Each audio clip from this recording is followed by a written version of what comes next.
Vamos a ir a Apocalipsis al capítulo 14, donde ahí lo que estamos viendo es la victoria de Cristo y sus seguidores. Apocalipsis 14.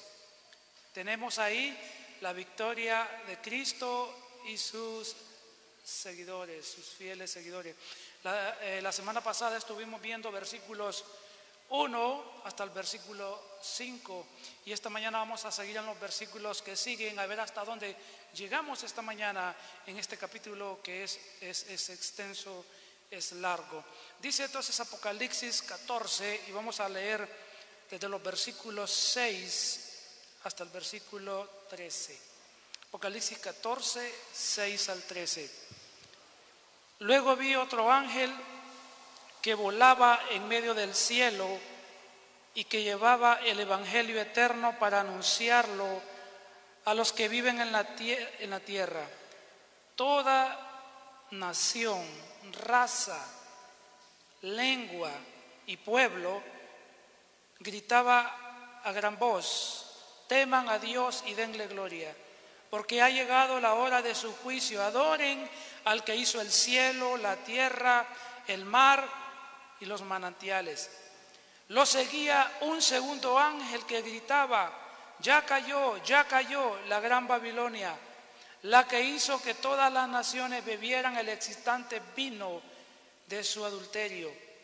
Lo seguía un tercer ángel que clamaba a grandes voces: si alguien adora a la bestia y a su imagen y se deja poner en la frente o en la mano derecha la marca de la bestia, beberá también el vino del furor de Dios, que en la copa de su ira está puro, no diluido. Será atormentado con fuego y azufre en presencia de los santos ángeles y del Cordero. El humo de ese tormento sube por los siglos de los siglos. No habrá descanso ni de día ni de noche para el que adore a la bestia y su imagen, ni para quien se deje poner la marca de su nombre. En esto consiste la perseverancia de los santos, los cuales obedecen los mandamientos de Dios y se mantienen fieles a Jesús. Entonces oí una voz del cielo que decía: escribe, dichosos los que de ahora en adelante mueren en el Señor. Sí, dice el Espíritu, ellos descansarán de sus fatigosas tareas, pues sus obras los acompañan. Muy bien, en el capítulo 14 de Apocalipsis hemos dicho que acá el Señor nos muestra que hay 5 sucesos antes de los juicios finales, para que contemplemos con gozo la victoria de Jesucristo y sus fieles seguidores. La semana pasada vimos lo que es el primer suceso previo a la victoria de Jesucristo y sus seguidores, y vimos los versículos 1 al versículo 5, y ahí vimos el primer suceso, que es el canto victorioso de los redimidos por Jesucristo. Y vimos ahí en el versículo 1 del capítulo 14, versículo 1, ahí consideramos acá la identificación de estos redimidos, su identificación. Versículo 1, ellos están marcados en su frente con el nombre de Dios y con el nombre de Jesucristo. Esa es su identificación con Cristo. Luego en los versículos 2 al 3 vimos su entonación de un nuevo cántico.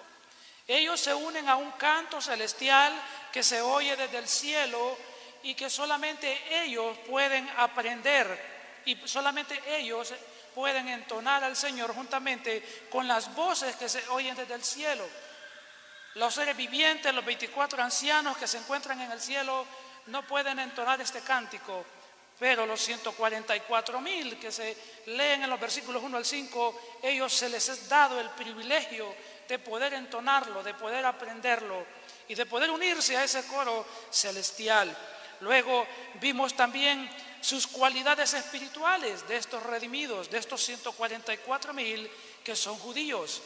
Y vimos ahí que en los versículos 4 al 5 se nos dice que ellos son puros sexualmente.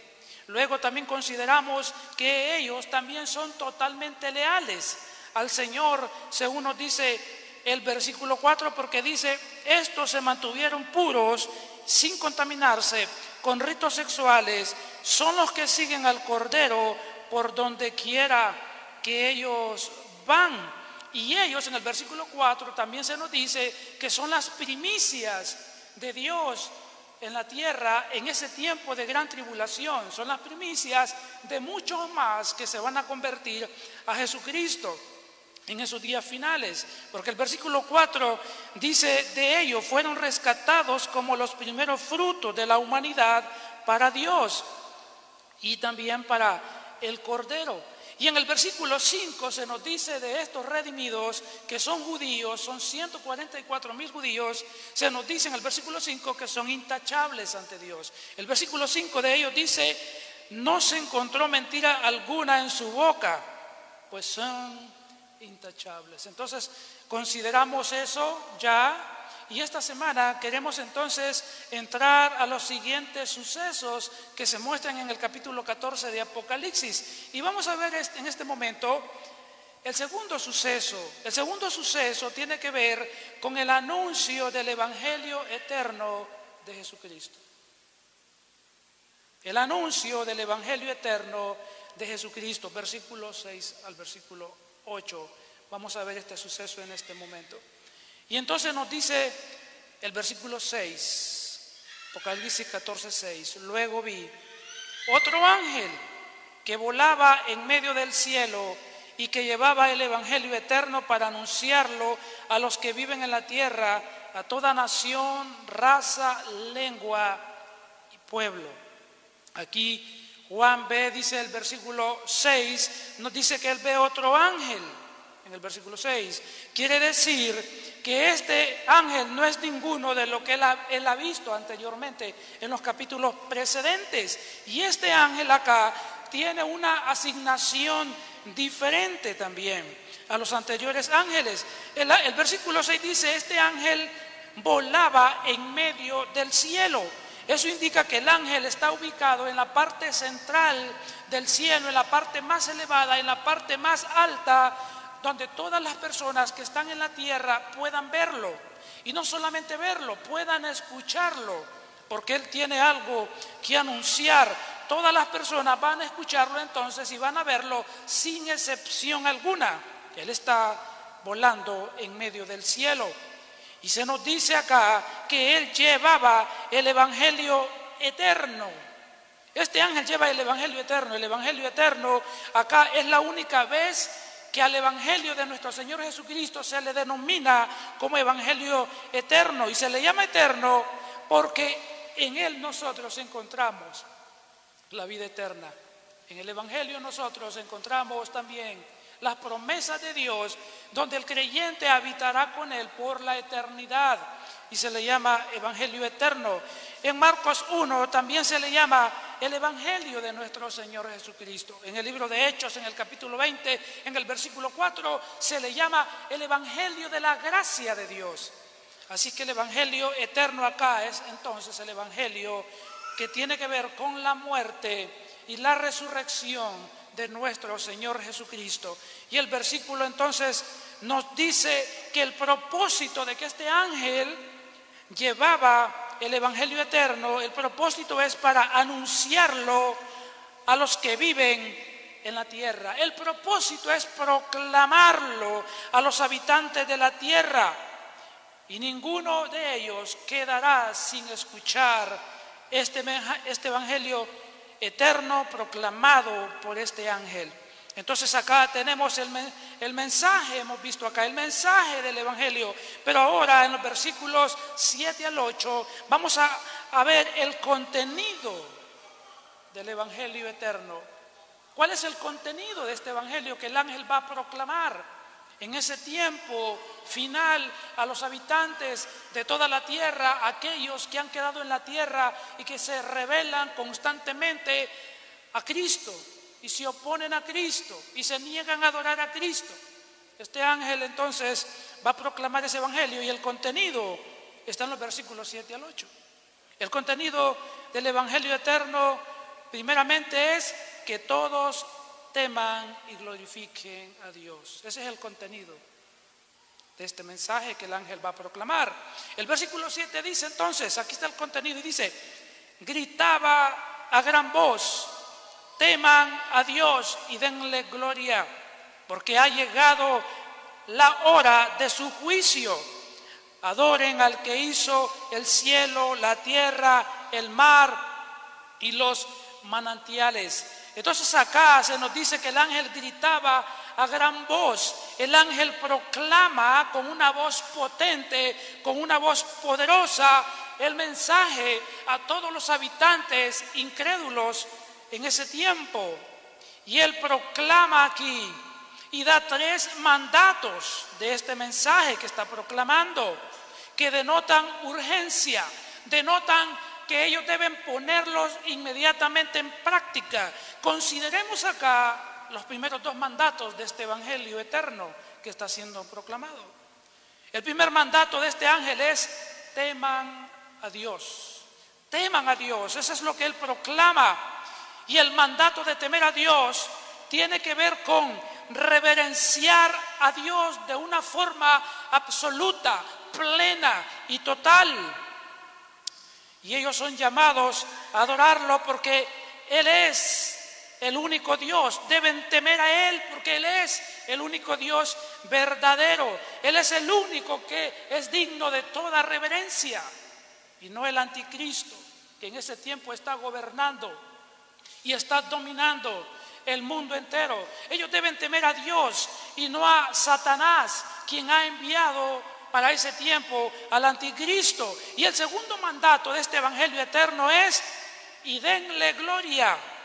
Y denle gloria, dice el versículo 7, que indica que todos deben adorar a Dios. Él es digno de toda la gloria, Él es digno de toda la honra, Él es digno de toda la alabanza, y no el anticristo, y no Satanás. Dios es el único digno de toda la gloria, la honra, la alabanza y el temor reverente a Él. Luego vemos también el siguiente elemento de este evangelio eterno. El evangelio contiene también un siguiente elemento: que ha llegado el juicio de Dios. Primero, teman a Dios, denle gloria, y ahora es que ha llegado el juicio de Dios. La razón de temer a Dios, la razón de adorar a Dios, es porque ha llegado la hora de su juicio, dice el versículo 7. Ha llegado la hora de su juicio. Esto que está diciendo acá se nos da a entender que es algo seguro, es algo que va a suceder de forma inmediata en ese momento. Todos deben adorar a Dios, todos deben temer a Dios, pero de una forma incondicional, porque el temer a Dios y adorar a Dios, hermanos, es una evidencia de una genuina y verdadera adoración, como lo vemos reflejado en la historia, en el relato del Evangelio de Juan, cuando Jesús sana a un ciego. Ahí en esta narración que se nos da, este ciego adora al Señor. En Juan 9, 35 al 38 se nos da esta ilustración de quienes temen a Dios, de quienes adoran a Dios, son aquellos que se convierten. 9:35 al 38 de Juan dice: Jesús se enteró de que habían expulsado a aquel hombre, y al encontrarlo le preguntó: ¿crees en el Hijo del Hombre? ¿Quién es, Señor? Dímelo para que crea en Él. Pues ya lo has visto, le contestó Jesús. Es el que está hablando contigo. Versículo 38, la respuesta de este hombre ciego que había sido sanado por Jesús es: creo, Señor, declaró el hombre, y postrándose lo adoró. Solamente aquellos que experimentan la salvación, que creen en Cristo como su Señor, como su Salvador, en arrepentimiento de sus pecados, son los que adorarán a Él, glorificarán a Él. Por eso el ángel en Apocalipsis 14 está diciendo: teman a Dios y denle gloria. ¿Por qué? Porque esas son las evidencias de un verdadero creyente. Un verdadero creyente va a adorar a Dios, va a temer a Dios, porque solo Él es digno de toda adoración. Luego vemos una tercera parte del contenido del Evangelio eterno, versículo 7, que todos adoren al Dios creador. El versículo 7 nos da acá es un tercer mandato en este versículo, y dice lo siguiente: adoren a Dios quien hizo la tierra, el cielo, el mar y los manantiales. Acá entonces se manda a toda la creación a adorar a Dios, porque Dios es el creador de todas las cosas. Nada ha venido a la existencia al azar. Nada ha venido a la existencia por sí mismo. Dios es el creador de todas las cosas y debe ser entonces adorado, exaltado. Su creación debe adorarle, exaltarle, cantarle, glorificarle. Y por eso se manda aquí a los habitantes de la tierra que lo adoren. Toda la creación misma nos habla del Creador, y la creación misma exalta a su Creador, de tal manera que los seres inteligentes, como los seres humanos, debemos entonces glorificar a Dios. El Salmo 19, en el versículo 1, nos dice lo siguiente: los cielos cuentan la gloria de Dios, el firmamento proclama la obra de sus manos. El cielo, la creación misma, nos da evidencia de un creador, y nosotros debemos adorarle. Todo el mundo debe adorar a este Dios creador, al Dios de las Escrituras, al Dios de la Biblia.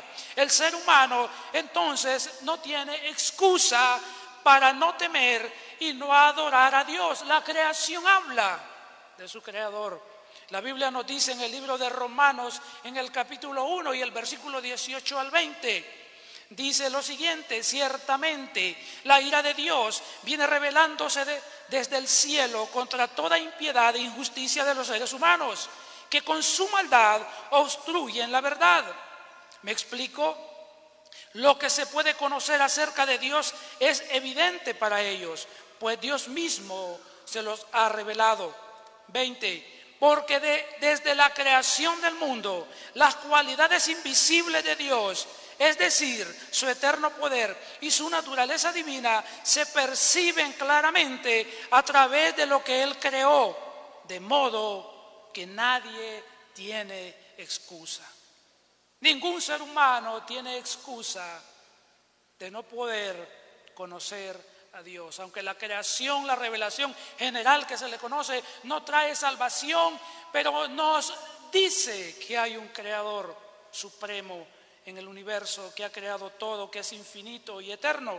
De tal manera que todo ser humano entonces es llamado a temer a Dios, es llamado a adorar a Dios, al creador de todo. También vemos la cuarta parte del contenido del Evangelio eterno en el versículo 8. En el versículo 8, la cuarta parte de este Evangelio es que Dios juzga la rebelión. Ese es el contenido también del mensaje eterno proclamado por este ángel desde el cielo.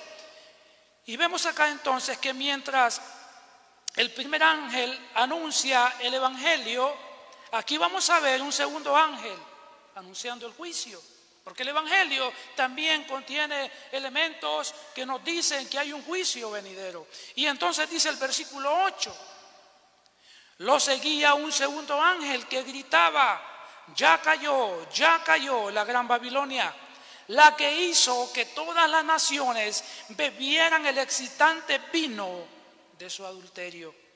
Acá entonces Juan nos describe un segundo ángel que también con una voz potente que todos puedan oír en el mundo entero grita lo siguiente: ya cayó.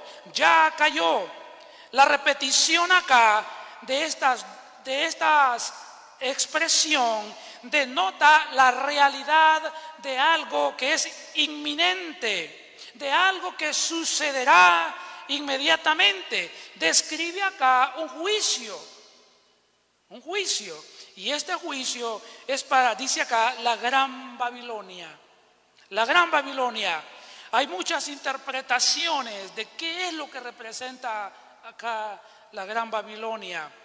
Pero en el mejor de los casos, lo que está representado acá con esta ciudad o nación o imperio, está representando en ese tiempo el sistema económico, religioso y político del anticristo, ya que en ese tiempo a él se le va a entregar el dominio religioso, político y económico en ese tiempo final, y eso está descrito en Apocalipsis 13, versículo 11 al versículo 12, y también en los versículos 16 al verso 17. Este sistema se compara entonces con la Gran Babilonia. ¿Por qué? Porque Babilonia en el Antiguo Testamento, en el libro de Génesis, es la manifestación de la rebelión en contra de Dios, que nació con un hombre llamado Nimrod.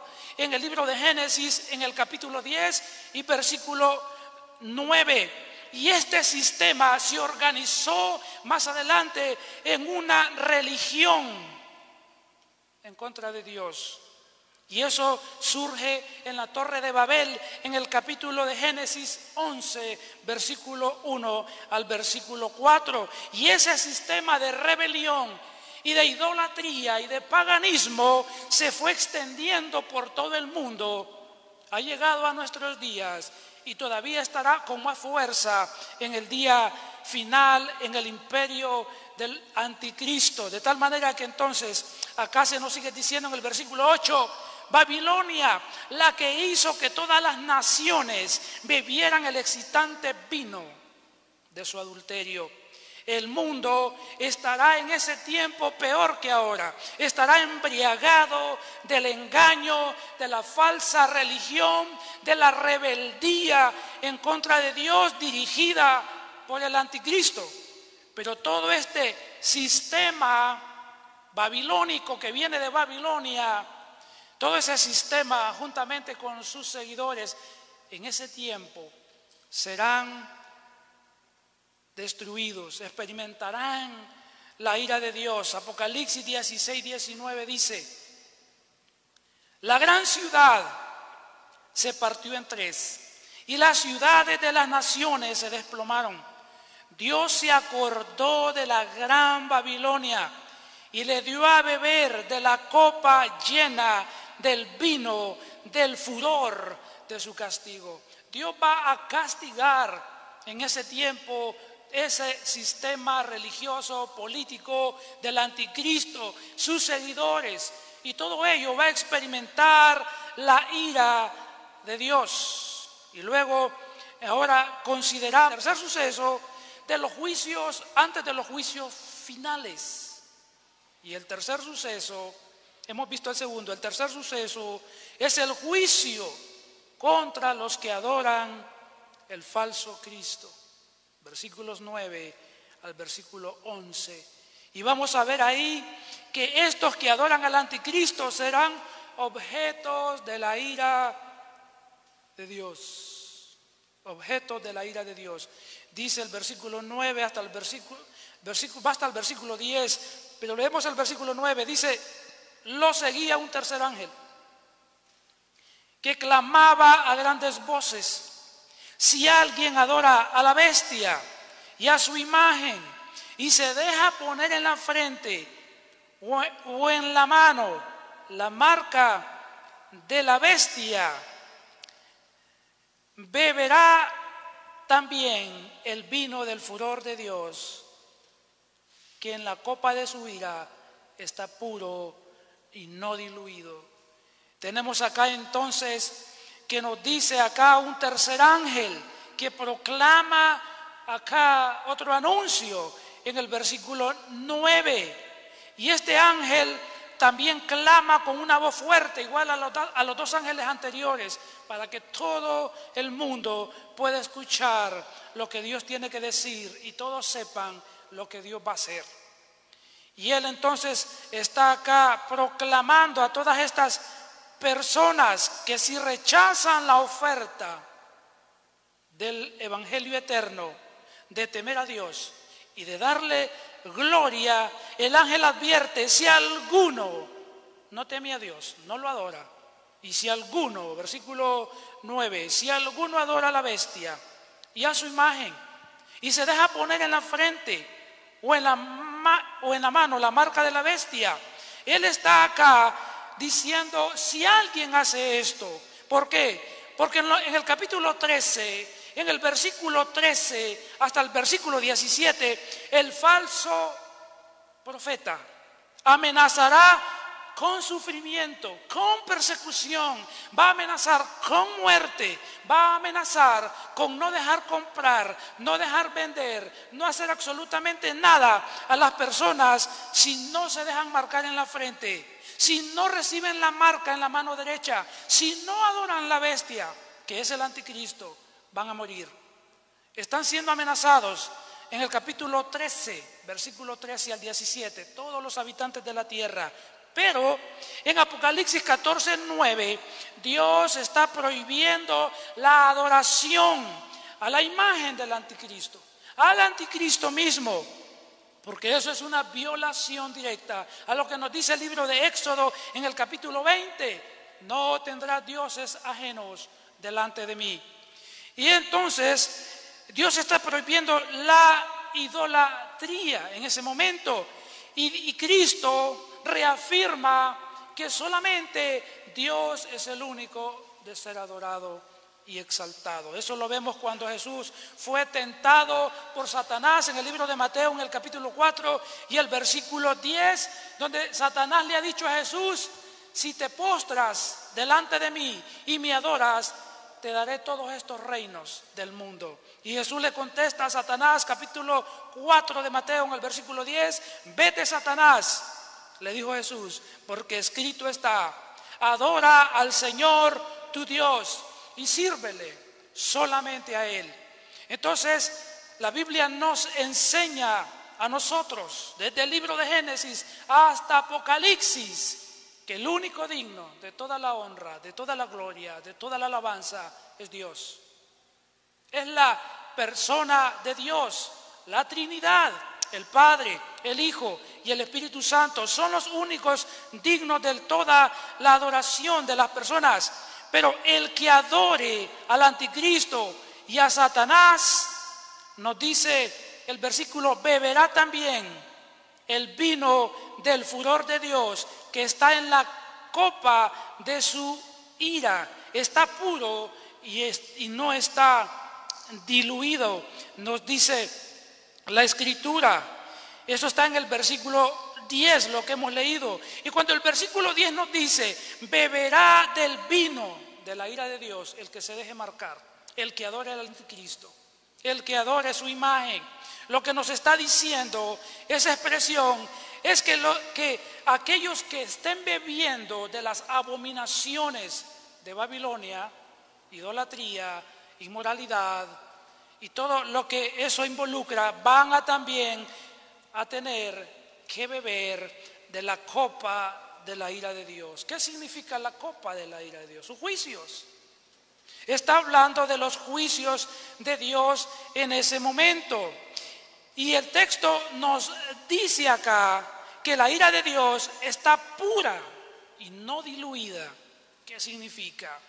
En la antigüedad se dice que el vino lo diluían con agua, mitad de agua, mitad de vino, para poder tomarlo y no sufrir efectos secundarios. Y lo que aquí nos está diciendo entonces es que la ira de Dios está sin diluir.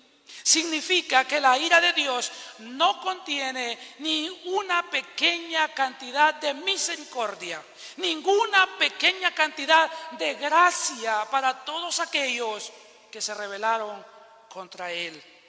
Lo que nos está entonces diciendo acá, no hay misericordia, no hay gracia para los pecadores que rechazaron la oferta del Evangelio eterno, del Evangelio de Jesucristo. Ellos experimentarán la furia de Dios contenida desde hace mucho tiempo, que la ha contenido, pero ese día, en ese tiempo, la va a derramar plena y totalmente, en toda su potencia, en toda su magnitud. Hermano, va a ser terrible. La Biblia dice, horrenda cosa es caer en las manos de un Dios vivo. El mundo va a experimentar la ira de Dios en toda su magnitud. Será algo terrible para las personas que no aceptan la oferta del Evangelio.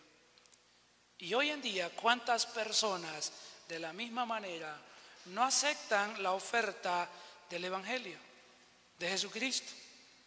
Se les habla del amor de Dios, se les habla de la justicia de Dios, se les habla de la santidad de Dios, se les habla de la gracia de Dios y rechazan a Dios.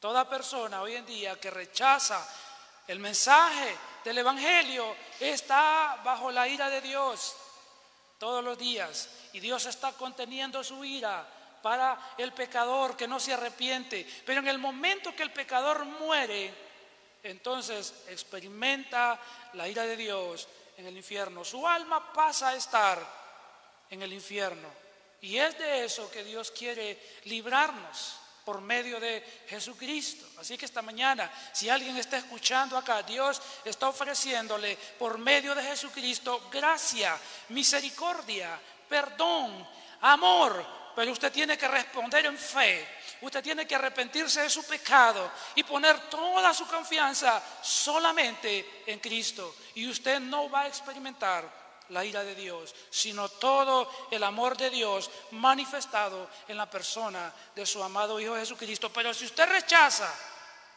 el Evangelio y muere, usted va a experimentar no a un Dios de amor, sino a un Dios lleno de justicia que castiga el pecado. Así que yo le animo, ponga su fe en Cristo, arrepiéntase de su pecado, venga a Él y disfrute de su amor y su bondad hoy.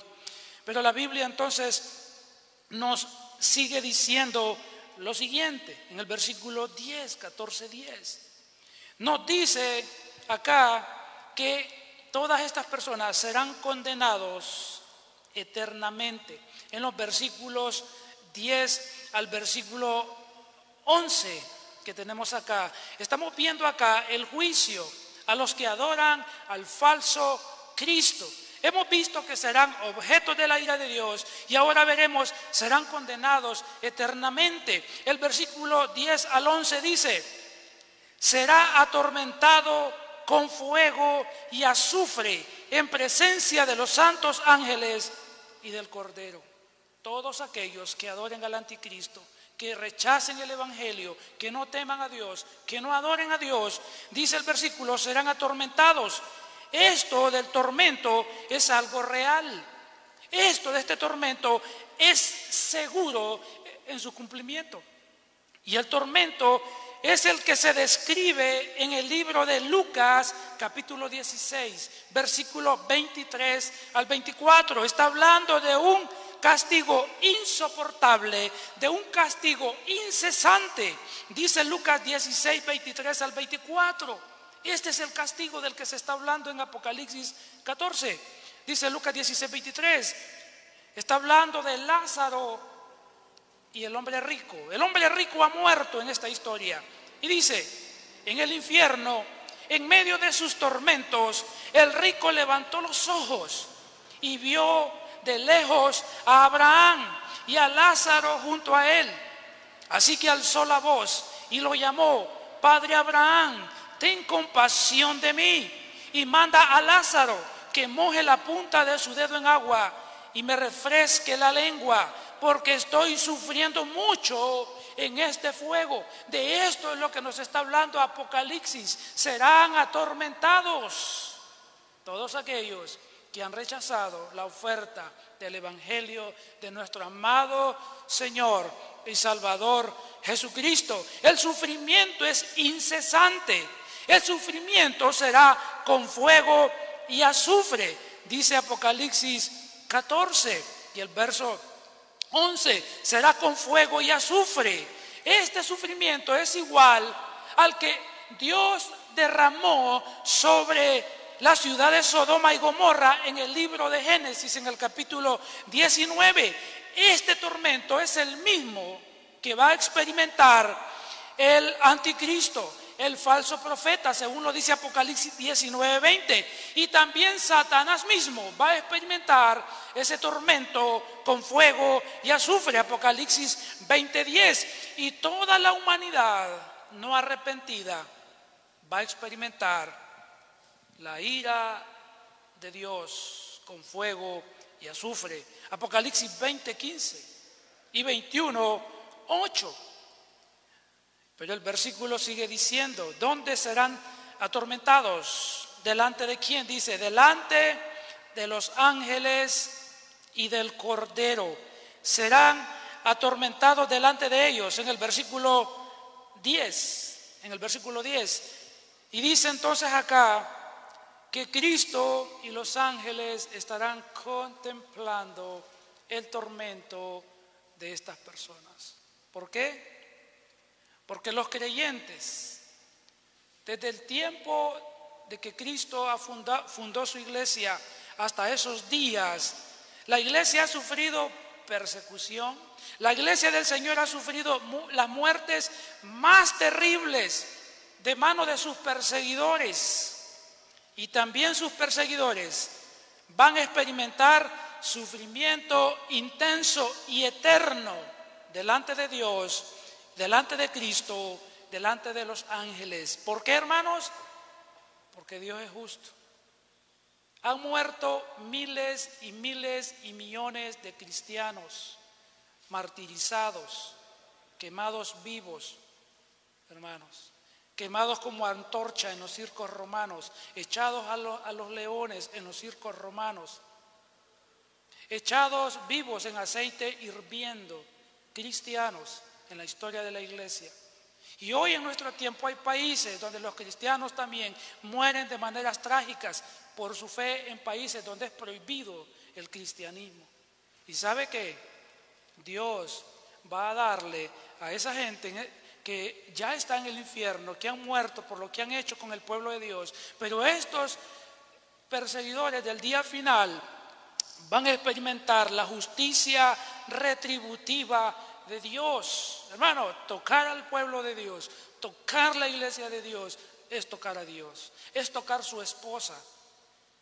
Y Dios guarda, protege su iglesia, su esposa, ama a su esposa. La Biblia nos dice en 2 Tesalonicenses, en el capítulo 1, 5 al 8, hablando de la justicia de Dios.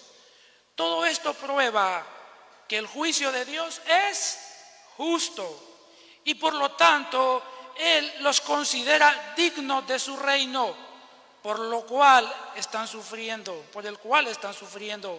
Dios, que es justo, pagará con sufrimiento a quienes los hacen sufrir a ustedes. Versículo 7. Y a ustedes que sufren les dará descanso, lo mismo que a nosotros. Esto sucederá cuando el Señor Jesús se manifieste desde el cielo entre llamas de fuego con sus poderosos ángeles. Versículo 8. Para castigar a los que no conocen a Dios ni obedecen el evangelio de nuestro Señor Jesucristo. Dios va a castigar con severidad a todos aquellos que han maltratado al creyente, que han maltratado a la iglesia de Dios. Hermanos, esperemos la justicia de Dios. Dios dice, mía es la venganza y yo daré al pago. No se vengan ustedes mismos, dice el Señor en la Escritura, en el libro de Romanos capítulo 12. No se vengan ustedes mismos, mía es la venganza, yo daré el pago. Dios es justo y Dios va a pagar con sufrimiento a aquellos que maltratan su pueblo, su iglesia, sus hijos.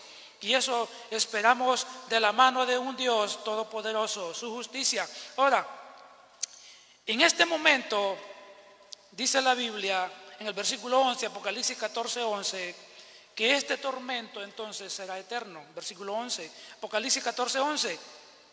El humo de ese tormento sube por los siglos de los siglos. No habrá descanso ni de día ni de noche. para el que adore a la bestia y su imagen, ni para quien se deje poner la marca de su nombre.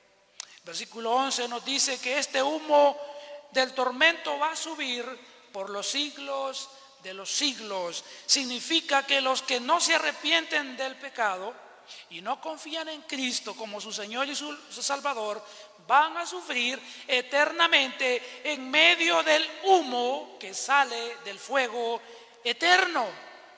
Estarán siendo atormentados, nunca saldrán de ahí. Ellos nunca serán consumidos por las llamas del fuego, nunca dejarán de existir para dejar de sufrir. No existe la aniquilación del alma como enseñan las sectas. Hay sectas que enseñan, no hay infierno. Cuando la persona muere, ahí se termina todo, en la tierra. Nada pasa, no hay alma, no hay espíritu. Y otras sectas enseñan que las personas cuando caigan al infierno será su alma consumida y desaparecerá por siempre. Eso es falso. Apocalipsis nos está diciendo que ellos no tendrán descanso ni de día ni de noche. Eso nos dice el versículo, y eso reafirma entonces que sufrirán eternamente.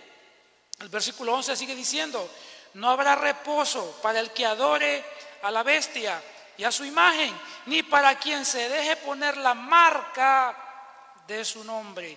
Hermanos, háblele a su familia de Jesús. Háblele a sus amigos de Jesús.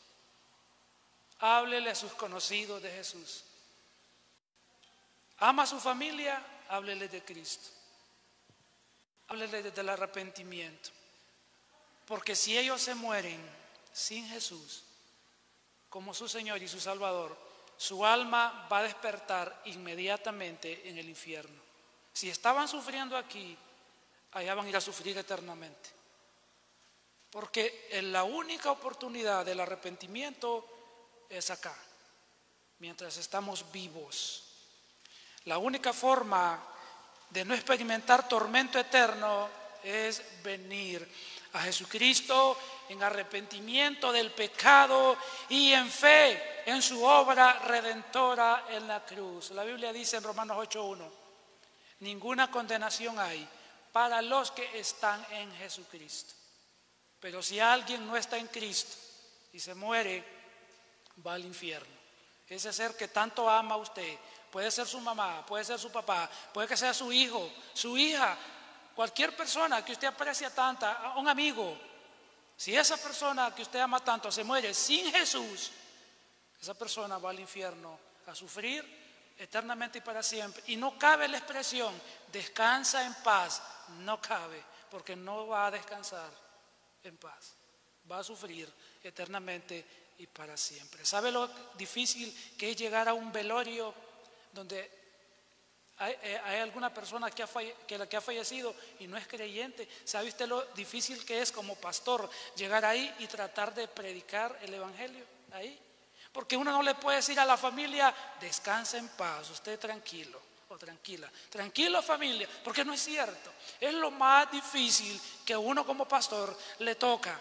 Pero cuando uno llega a un hogar de un creyente, hermano, hay esa certeza y esa seguridad de que ese hermano o esa hermana podemos decir descansa en paz y que Dios le tenga en su gloria. Amén. Por eso le digo esta mañana, háblele de Jesús a su familia, para que usted tenga la certeza en su corazón que si mueren van con Cristo. Y usted dice descansa en paz, y que cuando Cristo regresa Él le resucitará de entre los muertos para estar con Él por la eternidad.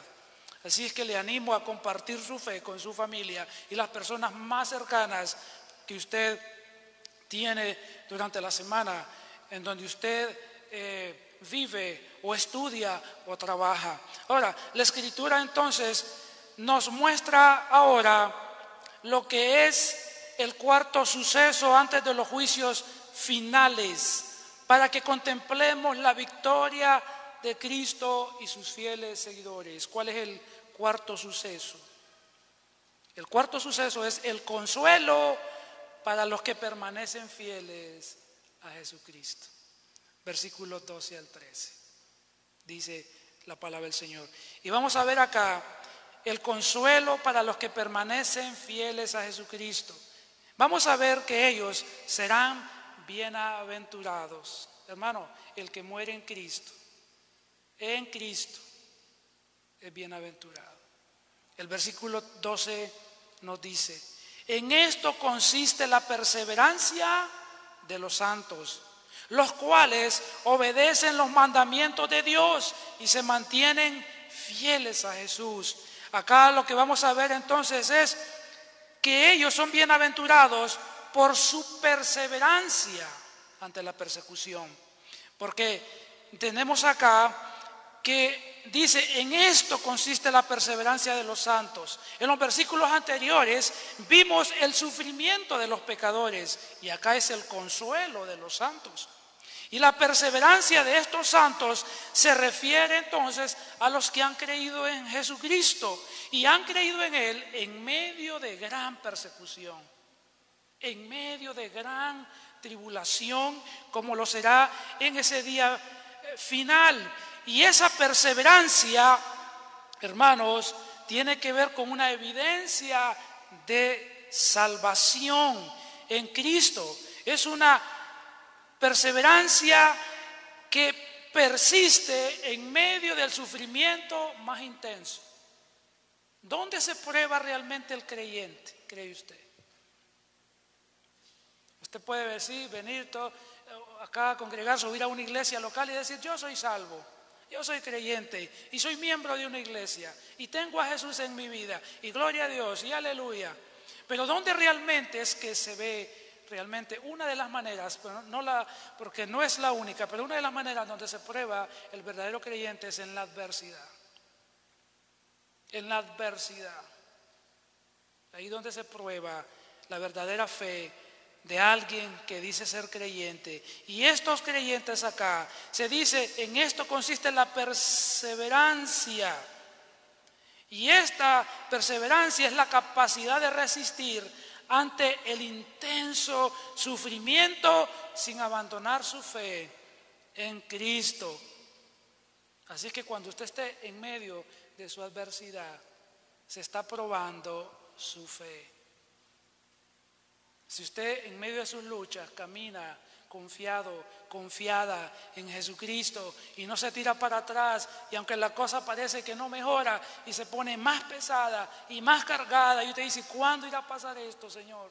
Pero usted no está pensando en retroceder y volver al mundo y volver al pecado, y usted persiste, y en vez de ponerse con la mentalidad de regresar al mundo, usted se afianza en su fe, se afianza en Jesús, ora más, se congrega más. Pero a veces pasa la inversa: oro menos, me congrego menos, leo la Biblia menos y me llamaba cristiano. Adiós. El verdadero creyente no hace eso, hermanos. El verdadero creyente, por eso acá está diciendo la perseverancia de estos santos. Por su perseverancia ante la persecución muestran su fe. Pero la segunda cosa que se muestra de ellos es que ellos son bienaventurados por guardar los mandamientos. Dice el versículo 12, dice de ellos: en esto consiste la perseverancia de los santos, los cuales obedecen los mandamientos de Dios. Es decir, ellos muestran otra evidencia de un creyente genuino: obedecen los mandamientos, obedecen la palabra de Dios en todo tiempo. Y la tercera parte de esta bienaventuranza es porque se mantienen fieles a Jesús. Versículo 12 dice: y se mantienen fieles a Jesús. Es decir, hermanos, esto acá, fieles, está hablando de fidelidad, está hablando de una lealtad inquebrantable. Nadie puede doblegarlos para traicionar a Jesús, como lo hizo Judas por 30 monedas de plata, por dinero. Mira, hermano, el verdadero creyente, su trabajo no lo va a doblegar. ¿Amén? ¿O sí? No, es que ya no me puedo congregar porque trabajo todito los domingos. Y cuando no tengo trabajo, no es que no tengo trabajo, entonces nunca se congrega. Es que ahorita no tengo trabajo y no tengo para movilizarme. Y cuando tiene trabajo es que estoy trabajando. El verdadero creyente es leal a su Señor y a sus mandamientos, a su palabra, a lo que Él ordena, a todo lo que Él entiende que su Señor le pide. Se mantiene fiel en todo tiempo. Y estos creyentes en el día final se mantienen fieles, aunque el anticristo les obligará, les exigirá que lo adoren, les exigirá que lo obedezcan. Si no, serán asesinados. Pero estos creyentes, ni la muerte hará que dejen de ser leales a Jesús. Por eso son bienaventurados, hermanos, estos creyentes. Así es que de la misma manera nosotros no debemos dejar que la presión externa de los amigos, de los compañeros, de sus vecinos, de la familia, nos haga ceder a nuestra lealtad al Señor. Hermanos, su lealtad al Señor, su lealtad debe estar por encima de su lealtad a su jefe, a su esposa, a su esposo, a su familia. Su lealtad está por encima de cualquier otra lealtad. Usted tiene que ser leal al Señor sobre todas las cosas. Esa es la evidencia de un verdadero creyente. No se doblega ante el mundo, no se doblega ante los hombres para dejar de ser fiel a su Señor. Amén.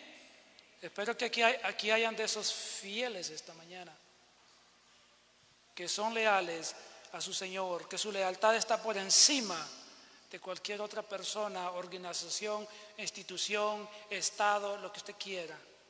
Debemos mantenernos fieles al Señor, aunque eso cueste el trabajo donde usted está, aunque eso le cueste la vida, hablando de algo extremo. Necesitamos ser fieles al Señor, y el que es un verdadero creyente lo va a hacer al Señor, va a ser fiel en todo tiempo. Si nosotros, hermanos, no podemos ser leales a Jesús, si usted no puede ser leal a Jesús, si usted no puede ser obediente a Jesús, si usted no puede guardar los mandamientos del Señor, no diga entonces que usted es un cristiano. No diga entonces que Jesús es su Señor. No lo diga.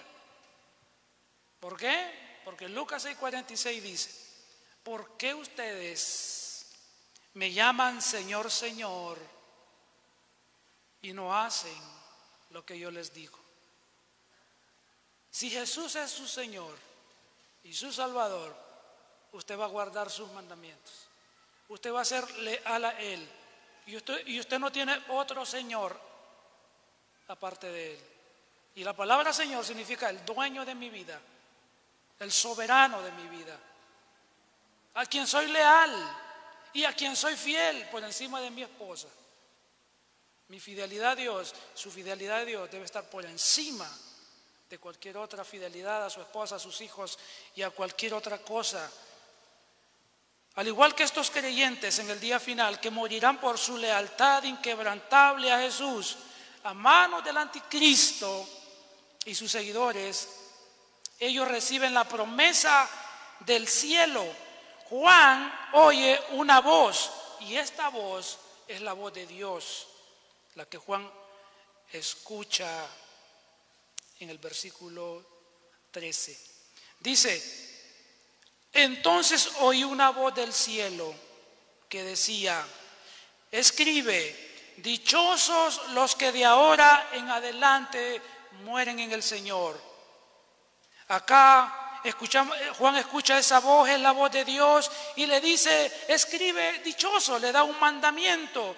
Y esta palabra dichoso o bienaventurado, como aparece en otras traducciones, significa afortunado, significa más que feliz. Y dice: más que feliz de ahora en adelante los que mueren en Cristo, los que mueren en el Señor. ¿Quiénes son los que van a ser bienaventurados? Se entiende acá, hermanos, que son los que mueren en ese tiempo de la gran tribulación. Son bienaventurados, dichosos, afortunados desde ese momento porque están muriendo en el Señor, es decir, mueren en comunión con Cristo, en relación íntima con Jesús como su Señor y como su Salvador personal. A eso se refiere este pasaje. Y luego encontramos acá que estos creyentes descansarán de sus obras, versículo 13. Nos dice así: sí, dice el Espíritu, ellos descansarán de sus fatigosas tareas, pues sus obras los acompañan.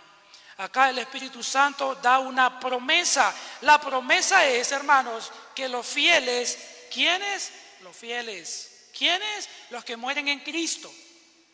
Solamente descansarán de sus fatigosas tareas. Y acá que descansarán de sus tareas, hermanos, o trabajos, en el contexto de lo que estamos leyendo, se refiere que van a descansar de sus molestias, de sus angustias. Esa palabra que tenemos ahí, que dice tareas, sus fatigosas tareas, significa angustia. Ellos van a descansar de todo el sufrimiento que han tenido en la tierra, de toda persecución, de todo tormento, de toda aflicción que experimentaron. Cuando mueran en el Señor, hay descanso para el creyente. Descansarán de sus fatigosas tareas. Y luego el texto dice, pues sus obras los acompañan. Sus obras acá, hermanos, está hablando de que marchan al lado de ellos. Esa es la idea. Van marchando al lado de ellos como si fueran sus escoltas. Los creyentes sabemos que no son salvos por obras. Ninguna persona se salva por obras. Pero ¿sabe algo, hermanos? Las obras son las evidencias de su salvación. Las obras son el resultado de una fe genuina, de una fe que es verdadera. Estas obras los van acompañando a ellos, indican fidelidad, indica obediencia de ellos a Cristo, y van a ser recompensados por sus obras. Hermanos, nosotros cuando alguien muere, o siempre expresamos lo siguiente: cuando uno se muere, no se lleva nada. ¿Amén? ¿O alguien se lleva algo? Nadie se lleva la cuenta del banco, los papeles del carro, los papeles de la casa, no se lleva nada. Pero este texto dice algo, y quiero que usted pueda nuevamente considerarlo. El versículo 13 dice, pues sus obras los acompañan. ¿Qué es lo único que acompaña al creyente cuando muere en el Señor? ¿Qué es lo que lo acompaña? Sus obras. Sus obras. Lo que usted ha hecho para Cristo. Su servicio. Ahora, si usted no está sirviendo en nada y se muere, ¿qué lo va a acompañar? Pues nada. Pero si usted ha servido al Señor, ha dedicado tiempo, esfuerzo, sus dones, talentos, recursos al Señor, sus obras lo acompañarán, la acompañarán.